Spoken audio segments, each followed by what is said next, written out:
The palace of Idwara was silent, but not from peace.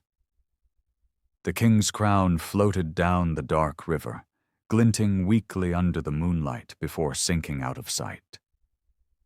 Villagers whispered from the riverbank, afraid to speak her name, the maiden whose blood had turned the water restless. Some said her voice still called from beneath the current. Others swore they saw her shadow walking where no feet should tread.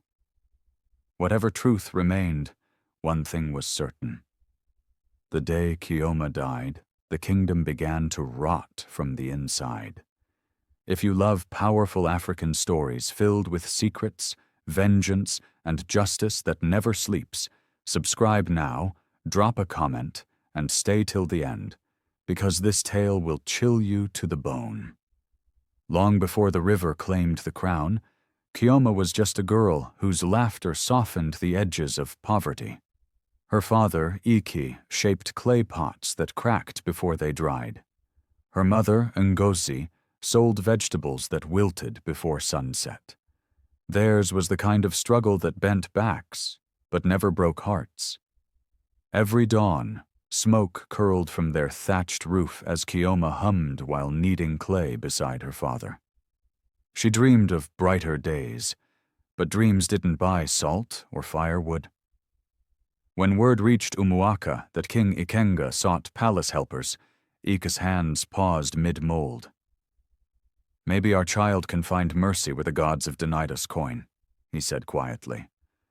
Ngozi's eyes glistened, torn between hope and fear. "She's young," she whispered. "The palace is not for people like us." But hunger makes brave decisions. The next morning they washed Chioma's only wrapper in the stream, pressed it dry with hot stones, and braided her hair neatly. Ngozi rubbed palm oil on her forehead and murmured, "Go with clean hands, my daughter. Whatever you touch, let it remember kindness." Chioma smiled, swallowing the lump in her throat. "I will make you proud, Papa, I promise." The road to Idwara stretched long and dusty. When she reached the palace gates, the guards eyed her rough sandals and patched wrapper with disdain, yet something in her steady gaze made them open the gates. Inside, the marble floors gleamed like water under sunlight. Servants rushed in silence, careful not to meet the queen's eyes. Queen Akwaugo watched the new arrivals from her balcony. Her beauty was famous across kingdoms. Skin the color of bronze, eyes lined with kohl, lips always curved in practiced grace. But beneath that grace slept a hunger sharper than any blade. When she saw Chioma bow awkwardly among the recruits, her smile thinned. "That one," she said to her maid. "Put her in the garden service. Let's see if humility can bloom in dirt." The garden behind the palace was a world of its own. Wide courtyards of hibiscus and flame lilies, a shrine of color and silence. Chioma worked there from sunrise till dusk, fetching water, trimming stems, singing softly to herself. Her voice carried like wind through reeds, gentle yet haunting. One evening, King Ikenga walked past the garden after council meeting and stopped. He listened, unseen, as her song drifted through the air. He stepped forward. "What song is that, child?" Startled, she bowed low. "Forgive me, my king. It's one my mother hums when the market is empty." "It sounds like peace," he said. "Continue." And he walked away, smiling faintly. That single smile changed everything. Servants whispered about the girl whose voice could calm the king's temper. They said even the palace birds perched closer when she sang. By the third week, jealousy had found its way back to the queen's mirror. At night, Akwaugo sat before her polished bronze glass, brushing her hair. "Why does he smile now only after passing the garden?" she muttered. The reflection tilted its head, smirking. "Because youth has its own light," it seemed to answer. She slammed the brush down. "Then let's see if that light survives the shadows." The next morning, she summoned Chioma to her chamber. The girl entered timidly, clutching her woven basket. The queen's perfume filled the air, rich, sharp, suffocating. "So you are the little songbird everyone speaks of," Akwaugo said, circling her slowly. "Tell me, do you sing for the gods or for the king?" "For whoever's heart is heavy, my queen," Chioma replied softly. The queen's smile didn't reach her eyes. "Heavy hearts can drown empires, child. Remember that." From that day, Chioma's tasks doubled. She scrubbed floors till her hands blistered, carried water jars heavier than her own weight. Yet each time she passed the garden, she still sang. Her voice refused to break. Weeks later, the kingdom changed. The rain stopped. Rivers thinned into mud. Children fainted from thirst. The priests murmured that the gods were displeased. King Ikenga prayed daily, offering livestock and wine, but the skies remained silent. One night, Queen Akwaugo visited the royal shrine in secret. Only one other soul was there, Oran, the seer draped in smoke and cowries. His eyes gleamed like wet stones. "You come again, my queen," he rasped. "The people murmur. They look to the king for miracles," she said. "If he fails, I lose everything." Oran drew a circle on the ground with chalk and whispered, "Power is never given. It is bought. Are you ready to pay?" She hesitated, then nodded. "Tell me what must be done." Oran poured black powder into the flame, and it hissed into green fire. "A bond must be sealed. Blood for beauty, silence for control. The king will see only what you want him to see." Akwaugo's pulse quickened. "And the cost?" she asked. Oran's smile was thin. "A pure heart, unsoiled by greed. Offer it, and your mirror will never mock you again. The king will look at you and only you." "You speak as if one can pluck such a heart like fruit," she murmured. "In a palace full of ambition?" Oran tapped his staff. "No, but you brought helpers from the villages. The drought gives cover. We will call it mercy." Akwaugo saw the garden and the girl who sang. "Chioma." "Then let it be Chioma," Oran said. "At dawn I read the omens. I will ask for a sign. You will say nothing. Prepare the king to obey." "How?" Oran produced a tiny gourd. "Kola will dull his doubt. This binds it. A sip before the crowd gathers. He will nod when I point." She accepted the gourd. "And if the people resist?" "They are thirsty," he said. "Thirst obeys any voice that promises water." Morning found Chioma on her knees in the garden, pruning hibiscus. Her friend Ijeoma hurried in with calabashes. "Have you heard? The seer will speak today." "About what?" Chioma asked. "That the gods will ask for something we cannot give." "Then we give what we can," Chioma said. "Patience, kindness." Ijeoma stared. "You talk like an elder." Chioma smiled, then winced as thorns bit her thumb. The drop-shaped birthmark on her wrist darkened as she wiped the blood away. Trumpets sounded. Servants crowded the forecourt. King Ikenga took the dais, face drawn.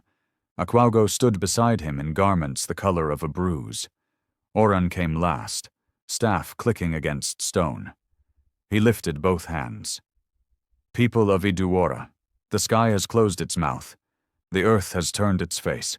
The gods are not deaf. A heart must speak for us." Murmurs rolled. Akwaugo slid a glance to the king. He chewed kola, then tasted the gourd's bite as a page offered medicine. His eyes cleared, then dulled. Oran turned. "A sign will reveal the chosen. She must bear the mark of water. Bring forth the maidens." Chioma squeezed Chioma's hand. Stay. We were summoned, Chioma answered. They joined the line. Oran walked past wrists and throats and fear, then stopped in front of Chioma. What is your name?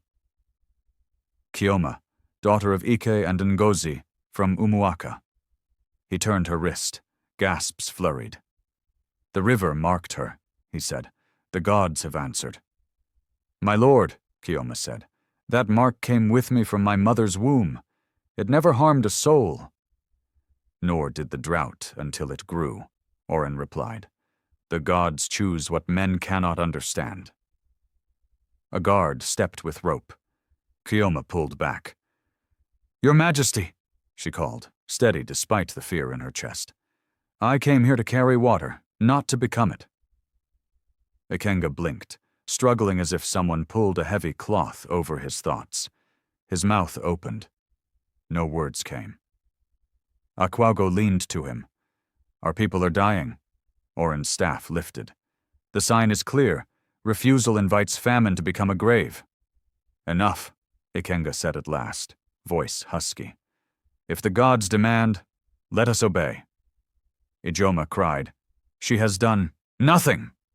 Silence, a captain barked. Ropes closed around Chioma's wrists. She lifted her chin. If this truly comes from the gods, let the sky open before my blood touches the ground. If the sky stays hard, remember my words. A tremor passed through the crowd. Akwaugo felt it, a small crack beneath her sandals. Take her to the holding hut, Oran ordered. At moonrise the river will judge. News outran traders. By midday, Ike and Ngozi knew. Ike dropped a pot from the kiln. Ngozi tied her wrapper and said, We go now. They reached the palace gates breathless, pleading with guards who had learned to say no. Our daughter is inside, Ngozi said. Let me touch her hand, only her hand. The seer forbids visitors, a guard replied. I made jars for your mothers, Ike said, voice breaking. I mended your roofs. Is this your thanks? Silence. A voice spoke behind the guards. Let them pass. It was the king. Without crown and cloak, he looked human. The guards stepped aside. Ike and Ngozi bowed and followed. In the holding hut, Chioma sat with wrists bound, humming to keep panic small. When her parents entered, the hum broke. Papa, Mama. Ngozi cupped her face. You are here. Ike's lips trembled. Tell me it is a mistake. It is a choice, Chioma said. Not mine. Ikenga stood in the doorway, guilt cutting lines deeper than age. Child, if there were another path, there is, Ngozi said, turning on him with a fire hunger never dimmed. Say no. You are the king. He looked away. I am bound by counsel. Bound by fear, she said. Chioma pressed her mother's hands. Do not anger him. He gave me a chance to work. He gave us time. I gave you nothing if I let this happen, Ikenga said quietly. He stepped, then stopped, as if a leash tugged his throat. Forgive me. What I forgive isn't yours, she replied. It belongs to the sky. A drum sounded outside, one beat, then another. Oran's shadow fell across the threshold. Moonrise approaches. Bring her. Ike moved in front of his daughter. Take me instead. The gods asked for a pure heart, Oran said. Purity cannot be borrowed. Ngozi rose to her full height. The gods I know do not eat their children. Then perhaps you do not know gods, Oran answered, and turned away. Chioma stood. Mama, Papa, look at me. They did, and she smiled. If the river truly remembers truth, it will remember us. She walked between guards without stumbling. At the door, Ikenga spoke. Delay. We should pray again. Seek another sign. Oran did not turn. The sign was given. Any delay invites doubt, and doubt is a drought of the mind. At moonrise, by the river Omi. The drum answered. steady as someone else's heartbeat. The night air was heavy, carrying the scent of dust and fear.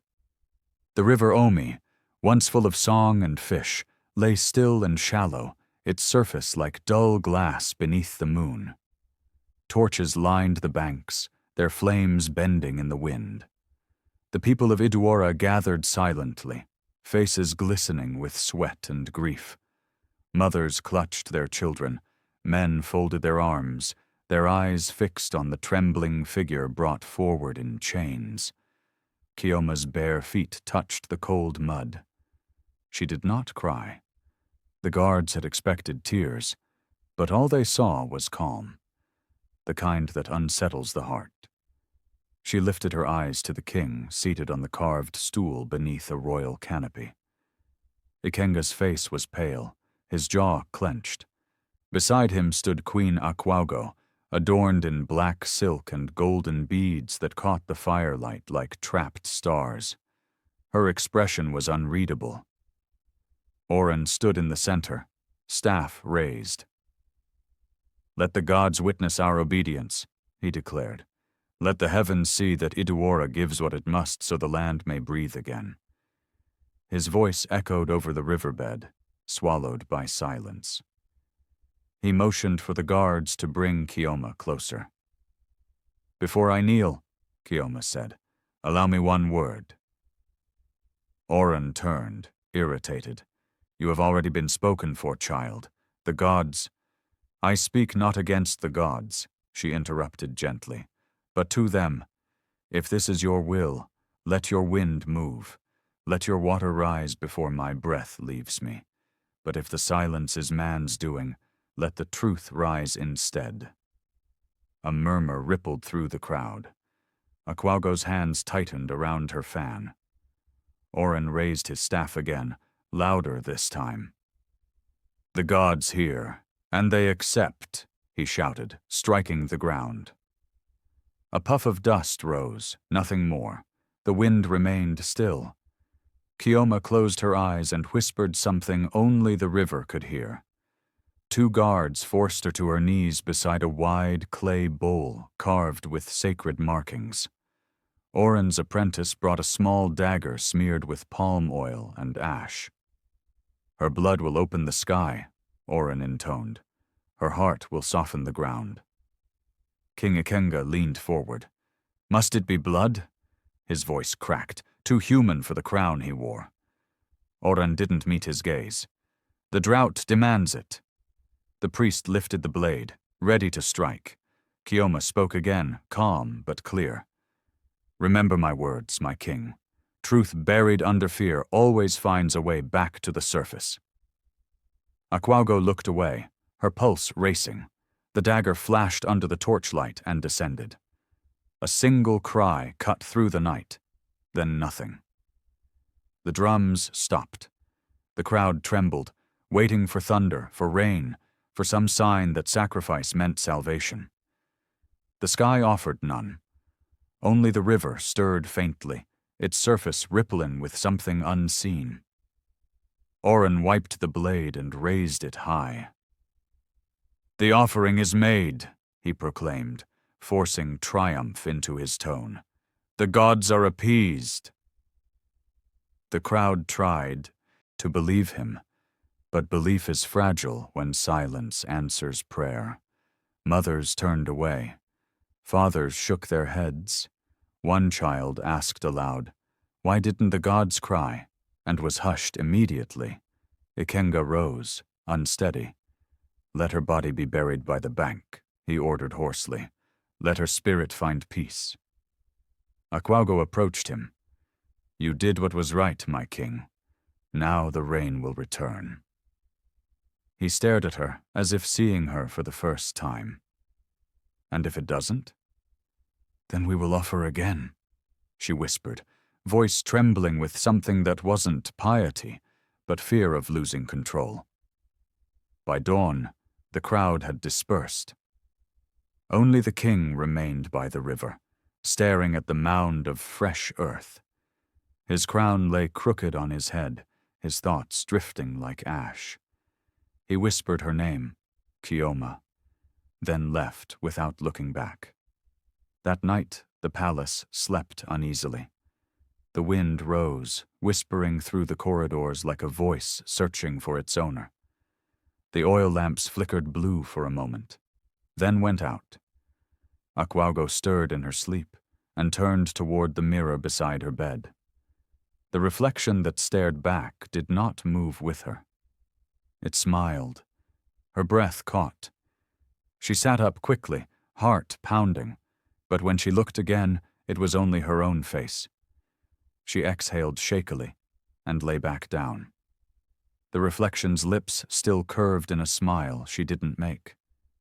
Down in the shrine, Oran poured libations to the idols, muttering thanks for power well kept. The fire before him flickered strangely, forming waves instead of flames. He frowned, leaned closer. The surface of the fire shimmered like water, and from it came a faint melody. Soft, familiar. He froze. It was a song he'd heard before, one Chioma sang in the palace garden. His skin prickled. "Tricks," he muttered. "Just echoes." But the melody grew clearer, winding around him like mist. The torches dimmed. The air turned cold. Then the water inside his libation bowl began to boil. "Who dares disturb me?" he shouted, thrusting his staff into the flame. A voice answered, calm and distant. "You called me with lies, Oran. I only came to listen." The room trembled. Blue light spilled from the cracks in the floor.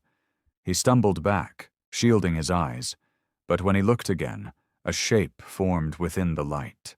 A girl of mist and river water, her face serene, her eyes endless. "Chioma," he whispered, trembling. She tilted her head. "The gods did not send me, Oran. Truth did." He lifted his staff, hands shaking. "You are dead."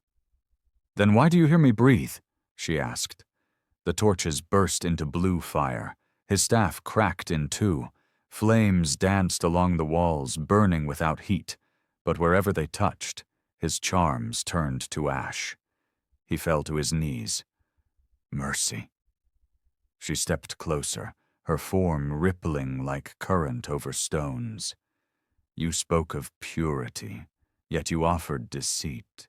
You bound a king's eyes with poison and called it faith. The river remembers, Oran, and so do I." He tried to crawl away, but the ground melted into water beneath his palms. The blue flames closed around him, and his scream became part of the wind. When the fire dimmed, nothing remained but the echo of her song and the smell of rain that still refused to fall. By morning, smoke rose from the shrine. The guards who entered found only wet ash and Oran's broken staff. They ran to report to the palace, but Akwaugo was already awake, staring at her hands, trembling. The lines on her palms seemed to shimmer faintly, as if written in light that came from somewhere beneath the skin. She clenched her fists, whispering to herself, "It's over. It has to be over." But deep within the walls of Idwara, the faint sound of rushing water moved where no river should flow. And somewhere beyond the palace gates, near the river bank where Chioma's body had been buried, the ground pulsed. Once, twice, like a heartbeat rising from the earth. Queen Akwaugo's footsteps echoed sharply through the palace corridor as she marched toward her private chambers. She dismissed her maid with a flick of the wrist and shut the door behind her. Her hands shook as she poured water into her bronze basin. She splashed her face once, twice. The ripples settled. She looked down. Chioma's reflection stared back. Akwaugo gasped and stumbled back, knocking over the basin. It clanged loudly, water spilling across the floor like a spreading shadow. She blinked, and the image vanished. Only her own terrified face remained in her mind. "No," she whispered. "This is imagination. Nothing more." but the mirror across the room creaked as if touched by unseen fingers. She turned quickly, heart racing. There was nothing there, yet she felt watched. The silence pressed too close. She rushed into bed, forcing her eyes closed, but sleep did not come. When it finally did, it came with visions. Chioma standing at the edge of the river, clothes soaked, eyes glowing with a calm fury. "You buried the truth," the spirit said, "and the earth refuses to forget." Akwaugo jolted awake, clutching her chest. The room was freezing. Every candle had gone out. She was not alone anymore. She could feel it. At sunrise, chaos struck the palace kitchens. The head cook stormed into the guardhouse, broom in hand. "The water jars were full last night," she shouted. "I checked everyone, but this morning they are empty, bone dry." The guards exchanged glances. It was not the first strange report. The royal well had dropped overnight, far faster than nature allowed. Doors unlatched themselves. Servants woke to find their beds soaked despite the drought. Rumors of spirits slithered through the palace like smoke. King Ikenga tried to restore order. He walked the courtyard, speaking gently to the frightened staff. But behind his calm, dread churned. After all, he'd seen Chioma's burial mound flatten in the night. He visited again at dawn. Something was moving underneath. He approached the queen in her dressing room later that day. Akwaugo covered her eyes with kohl, hands trembling. "We must tell the people the drought is ending," she said too quickly. "We must give them hope." Ikenga stared at her reflection in the mirror. Hope built on what? Her blood? Her hand froze. "You agreed." "I obeyed," he replied. "Obedience is not consent." She turned, anger shaking her voice. "You would have let them starve. You hesitate when action is needed." "And now," he asked coldly, "are they saved? Are the rivers full again?" He leaned in. "Or have we cursed our children for a drop of power?" Akwaugo stepped back, breath shallow. "You think I wanted this? You think I desired to see that girl bleed?" Ikenga's silence was the harshest accusation. She pointed toward the window. "If the gods spared her, show me a sign. Show me rain. Show me anything." Ikenga drew a deep breath. "I saw something by the river this morning. The earth was breathing." Akwaugo laughed, but it cracked halfway. "Earth does not breathe." "Then what shook the soil last night?" the king asked. "What killed Oran?" Her eyes widened. "Oran is dead?" Ikenga frowned. "You didn't know." The queen's lips parted, but no words came. The king stepped closer. "Akwaugo, what have we summoned?" She could no longer hide her fear. That night she woke again to the sensation of eyes staring at her. A soft, dripping sound echoed from the corner of her chamber. She turned slowly. Water trickled from the wall, glimmering like moonlight. It gathered into a small puddle, yet the wall was dry above it. She squeezed her eyes shut. "Stop! Stop!" A voice behind her answered, "You cannot command what you unleashed." She spun around. No one stood there, but the bed curtains fluttered as if brushed by a passing body. Akwaugo clutched the necklace at her throat, gasping for air. A whisper curled around her ears. "You took what was not yours." She stumbled toward the door, yanking it open. The hallway lamps flickered, their fires turning an eerie blue. Echoes of footsteps followed her, though she ran barefoot and alone. Her screams startled the guards. They rushed to her, but she shoved them away, babbling incoherently. "The river is in the palace," she cried. "She is here! She is—" Her voice broke into sobs. In the lantern light, her hair, once black as night, gleamed silver at the roots. Servants stared in horror. The queen who commanded fear now trembled like a child. She locked herself into throne room until morning, whispering to the carved lions and marbled floor. "Forgive me. Please forgive me." Meanwhile, Ikenga visited the riverbank again, unable to rest. He knelt beside the burial site, touching the earth with his calloused hands. It pulsed again, a slow, rhythmic thud, like a heartbeat beneath dirt. "Chioma," he whispered, tears slipping down his cheeks. "If you see me, know that I failed you." He placed his crown on the soil. "Rule me if you must. I deserve no throne." The river shimmered in response, moonlight dancing across its surface. Ikenga rose slowly, his stomach twisting. He knew what was coming. Not rain, not relief. Judgment. Back at the palace, Akwaugo was losing her mind. She smashed every mirror. She forbade servants to bring water into her chambers. She declared the river cursed and ordered all wells sealed. But thirst is a rebellious servant. The people of Iduora began to resent her. They whispered that the queen had angered the gods. They avoided her gaze and stepped aside when she passed, as if madness were contagious. And deep beneath the soil, Chioma's spirit stirred, drawn to the queen's every fear, every crack in her composure. Justice was waking. Late one evening, Akwaugo wandered into the courtyard alone. The moon was high and silver. The garden flowers swayed, though no wind blew. She heard soft humming, Chioma's song. Slowly she turned. There, by the fountain, stood a figure draped in white water, face gentle and unreadable. Akwaugo shook her head wildly. "No, you are dead." The figure's voice flowed like the river itself.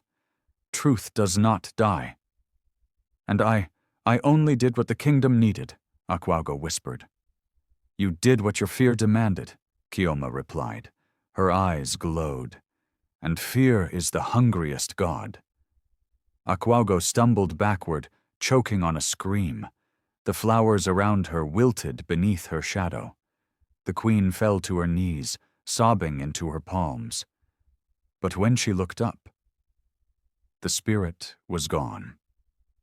The garden was silent again. Only the fountain continued to flow, its water now running red as clay. By the next sunrise, the palace of Iduora had become a house of whispers. Servants refused to enter the queen's chamber. The kitchen fires went cold. The court musicians had fled before dawn, claiming that their drums now beat by themselves in the night.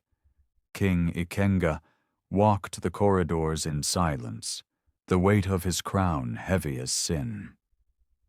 Every time he passed a pillar, he caught a faint reflection of a girl's face in the polished marble, Chioma's calm eyes staring back at him.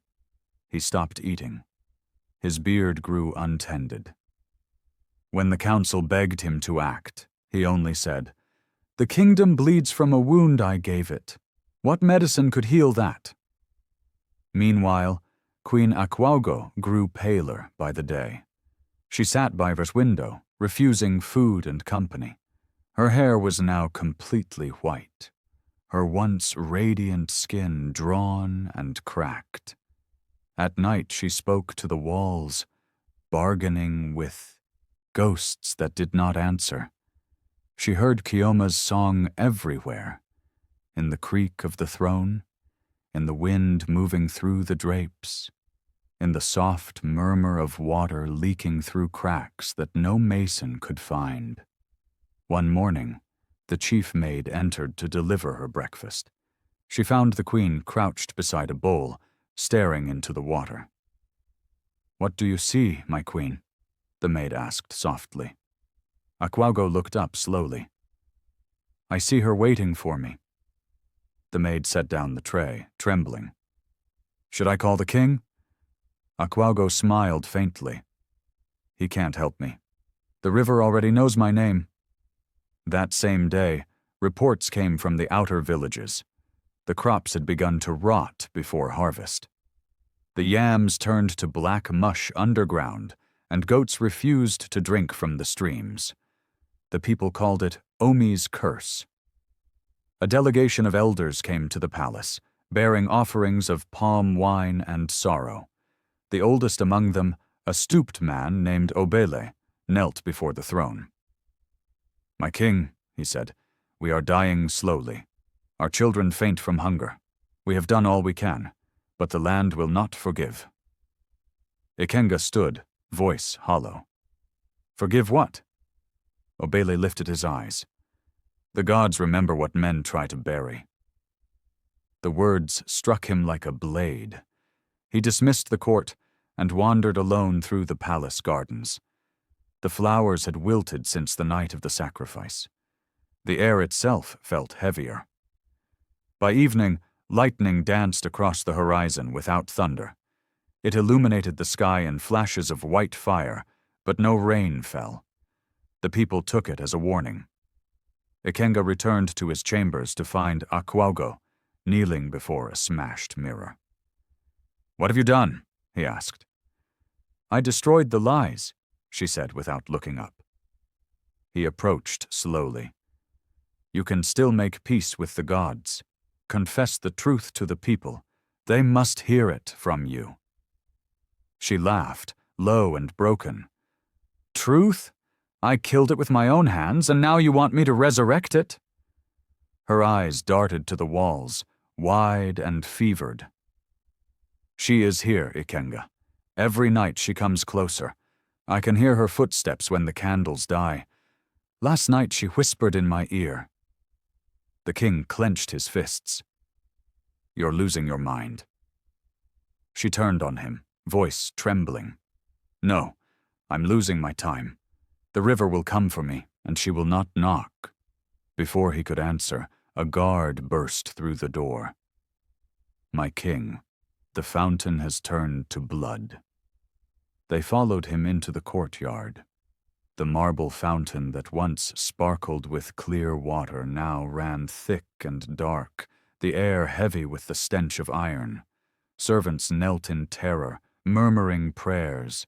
Ikenga stared at the red stream, his chest tight. "The gods are mocking us," he whispered. Akwaugo laughed softly beside him, the sound hollow. "No, they are showing mercy. They could have drowned us all, but they only remind us." That night she locked herself in the throne room. The guards heard her voice rising and falling like a chant. Sometimes she laughed, sometimes she cried. Sometimes she screamed until her voice broke. At midnight, thunder rolled above the palace for the first time in months. But the rain did not come. Instead, the river beyond the walls began to glow faintly blue. Ikenga woke with a start, the ground trembling beneath his bed. He ran to the window and saw the river moving against the wind, its current flowing backward toward the palace. The guards shouted, rushing through the corridors. Doors burst open, torches fell. A low hum filled the air, growing into a song, the same melody Chioma once sang in the garden. Ikenga ran barefoot through the hallways. "Akwaugo," he shouted. He found her standing before the throne, drenched as though she had climbed from the river itself. Her gown clung to her body, water dripping from her hair. She looked at him with hollow eyes. "It's over, my king. The river is inside now." Behind her, the walls began to sweat water that shimmered blue under the torchlight. The floor rippled like liquid glass. "Come with me," Ikenga begged. "We can still flee." Akwaugo smiled faintly. "You can run, but how does a shadow escape its light?" He reached for her hand, but she pulled away. The floor beneath her opened with a sudden hiss. A gush of water shot upward, swallowing her cry. "Akwaugo!" The torrent surged, filling the hall in seconds. Ikenga was thrown against a pillar. The sound of rushing water drowned every scream. The torches flickered out one by one until only the glow of the blue current remained. When silence returned, the throne room was empty. The water receded, leaving the marble dry as though nothing had happened. Only Akwaugo's necklace lay where she had stood, glinting faintly under the moonlight that streamed through the broken ceiling. Ikenga knelt beside it, soaked and trembling. "Let it end," he whispered. "Please, let it end." Outside, the river's surface rippled once and stilled, as if it had taken back what belonged to it. But deep below, in the heart of the current, something began to move. Chioma's voice echoed faintly through the water, soft and mournful. "Truth never dies, it only waits." And the kingdom of Idwara waited too, holding its breath for a dawn that refused to come. Morning broke over Idwara, but the light felt wrong, thin and sickly, as though the sun no longer trusted the land. The streets were empty. The market stalls stood abandoned, their fruits blackened and shriveled. Goats wandered loose, bleating at ghosts. King Ikenga stood on the palace balcony, his robes soaked and wrinkled. He hadn't slept since the flood in the throne room. The queen was gone. Her necklace rested on the royal altar, glimmering faintly like a question that refused an answer. The air reeked of decay. From up there, he could see the river winding through the city like a dark scar. Smoke rose from distant huts. Every morning someone was found dead, eyes open, mouth filled with river water, even though no one had drowned. The priesthood had fallen silent. Oran's shrine was ashes. No one dared rebuild it. Without the seer, there were no rituals, no guidance, no lies left to hide behind. The people looked to the king for deliverance, but he had nothing to give. That afternoon, the council gathered in the audience hall. Their faces were drawn, their garments stained with dust. Obele, the oldest among them, spoke first. "My king, the curse spreads. The people flee the fields. If we do nothing, there will be no kingdom left." Ikenga nodded slowly. "And what would you have me do?" Another elder answered, "Return what was taken." Ikenga's voice was weary. "Taken from whom?" Obele met his gaze. "From the river." Silence filled the hall. The king's fingers tightened on his throne. "You want me to bring her back?" "No," the old man said. "We want you to face her." Ikenga rose to his feet, the decision already forming in his eyes. "Prepare a boat. At sunset, I will go to the river." The elders bowed, their relief tempered by fear. None offered to go with him. By evening, clouds thickened above Idwara for the first time in months. The wind smelled of storm and ash. Ikenga walked to the riverbank alone, carrying nothing but a small carved bowl, the kind Chioma used to fetch water from the garden well. The banks were eerily quiet. The usual hum of crickets had vanished. The surface of the river glowed faintly blue, reflecting no stars. He stepped closer until the mud soaked his sandals. "Chioma," he called softly. "If you hear me, come. If you hate me, still come. I owe you truth." The water stirred.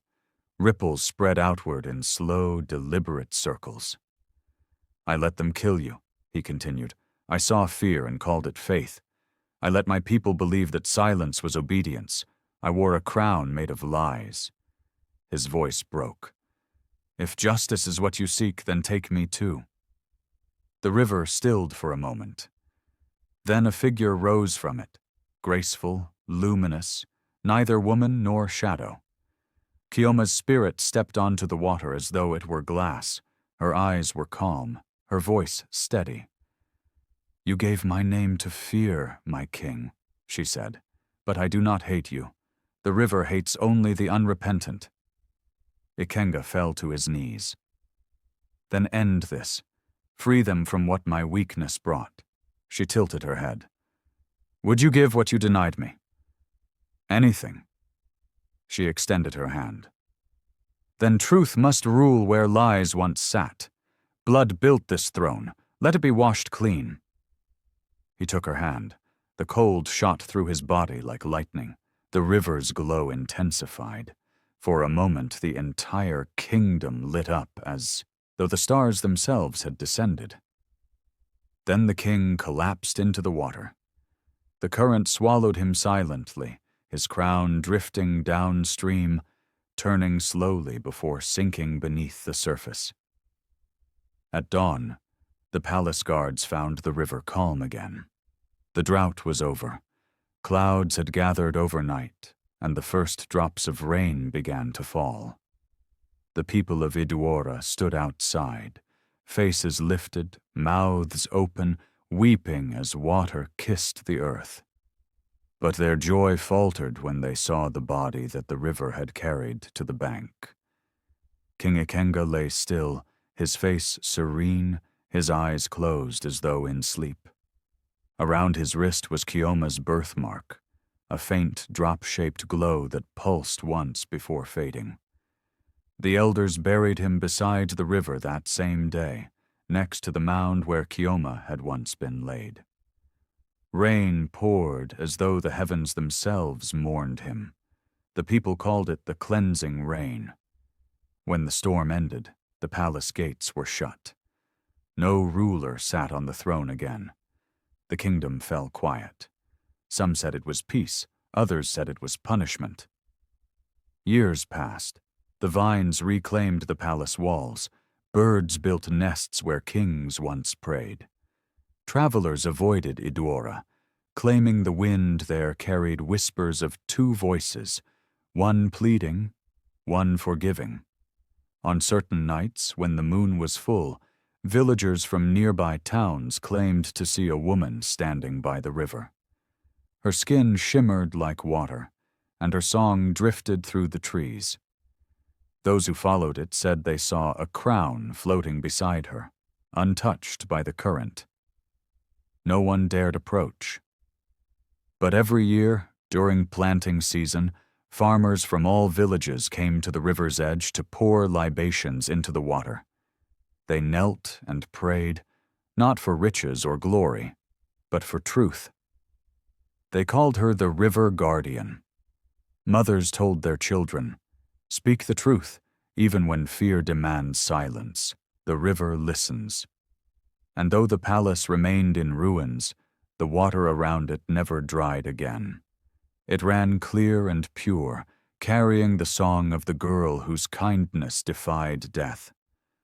Some nights, when thunder rolled softly over the plains, the people of Umuaka swore they could hear her whisper, "Truth remembers, always." But deep beneath the calm riverbed, light pulsed faintly.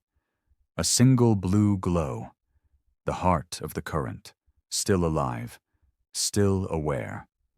The spirit of Chioma waited, not in vengeance, but in vigilance. She had become part of the balance that bound the living and the divine. In every ripple, in every reflection, her story remained, a warning carved in water. No throne built on innocence can stand. No crown cleansed with deceit will shine.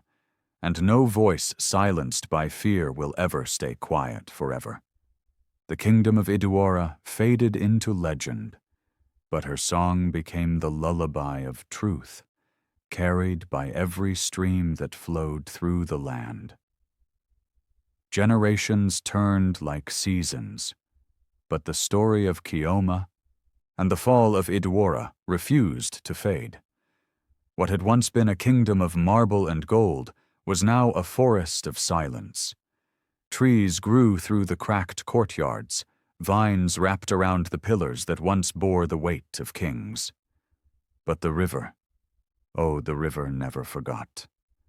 At dawn, Mist still rolled off its surface like breath. The villagers of Umuaka often gathered there, pouring libations before the water, their voices low and reverent. It was said that the river listened to sincerity, not titles. If your heart carried deceit, the reflection staring back would not be yours. One such morning, a group of young travelers arrived, scholars from distant lands who'd come to study the ruins. The eldest, a woman named Adana, knelt by the water, her fingers tracing the ripples. "Is it true," she asked the old keeper nearby, "that this river once swallowed a queen?" The keeper nodded slowly, his beard silver and eyes clear as morning dew. "A queen and a kingdom," he said, "both drowned in the same truth they tried to bury." "What truth was that?" another traveler asked. "That innocence is not weakness," the old man said, dipping a cup into the river. "That even silence has a voice, and that justice never forgets its way home." The wind shifted. The water shimmered faintly, and for a heartbeat, a woman's figure appeared in the reflection, smiling, calm, eternal. Adana's breath caught. "Did you see that?" she whispered. The keeper only smiled. "You asked if the story was true. The river just answered." He poured the water back gently. "Long ago, Chioma's song saved this land, not because she fought with fire, but because she died with truth still in her mouth, and now every drop here carries her memory." Centuries later, bards carried her tale from one kingdom to another. It became part of the people's moral heartbeat. In songs, she was called Chioma the Pure. In stories, the river that remembers. Every version told the same ending differently, but one lesson always remained. No matter how high a crown sits, the truth beneath it will rise eventually. New kings came and went. Some ruled wisely, some cruelly, but none ever built their palaces near rivers again. It was said that the water could whisper names, the names of those who plotted in darkness, of those whose hands weren't clean. Once, a young prince from a neighboring kingdom came to bathe in the sacred river before his coronation. When he looked into the water, the current stilled, forming an image of a girl's face. He dropped to his knees, heart pounding. "What do you want from me?" he asked. The reflection's lips moved, though no sound came. Yet he understood the message. "Lead with truth, or I will come for your crown too." He left the river trembling but wiser. Under his rule, his people flourished. He ordered that every oath in his kingdom be sworn before water. Because water, he said, could not lie. Back in Umuaka, children grew up hearing the story from their grandparents. When they quarreled, their mothers would point towards the river and warn, "Speak truth before it speaks for you." When two neighbors accused each other of theft, they both came to the riverbank and swore innocence. The guilty one's reflection vanished before his eyes. The legend became law. Even centuries later, when traders from faraway lands crossed into what was once Idwara, they could feel it. The quiet reverence in the air, the way even the breeze seemed to listen. A small shrine stood near the bank now, made of simple clay and smooth stones. No golden idols, no elaborate carvings, just a place where anyone, rich or poor, could kneel and pour a little water back into the earth. Etched on its side in fading script were words said to be the last spoken by Chioma before her death. When truth drowns, even rivers will refuse to flow. Travelers who stopped to read it often found themselves strangely moved. Some cried without knowing why. Others left behind coins or flowers, whispering apologies to someone they had wronged. One evening, as the sun set behind the hills, The old keeper sat by the shrine alone. The wind stirred softly, and he heard a faint melody drifting across the water, a familiar tune older than memory. He smiled. "Still watching over us, aren't you?" The river glowed faintly under the fading light, ripples forming words no human hand could write. "Always." The old man chuckled. "Then I'll keep your story safe until I join you, River Maiden." He leaned back, closed his eyes, and listened as the melody faded into the dusk. Somewhere, a child laughed near the water's edge. The sound carried like a promise into the evening sky. And so the legend of Chioma, the girl who sang to the gods, lived on. Not as a ghost story, but as a warning written in water and time. Whenever jealousy took root in a heart, people said, "Remember the queen who drowned." Whenever power began to blind, they whispered, "Remember the king who bowed." And whenever fear tempted the innocent into silence, they said, "Remember Chioma, the girl whose truth became a river." The story passed through mouths, through bloodlines, through ages. And every time it was told, the river seemed to hum a little louder, as if echoing her voice from beneath the current. Because some songs never end. If you've stayed with this story till now, you've just witnessed an echo of generations, the rise and fall of pride, the triumph of truth, and the spirit of a girl who refused to disappear. So before you leave, take a moment.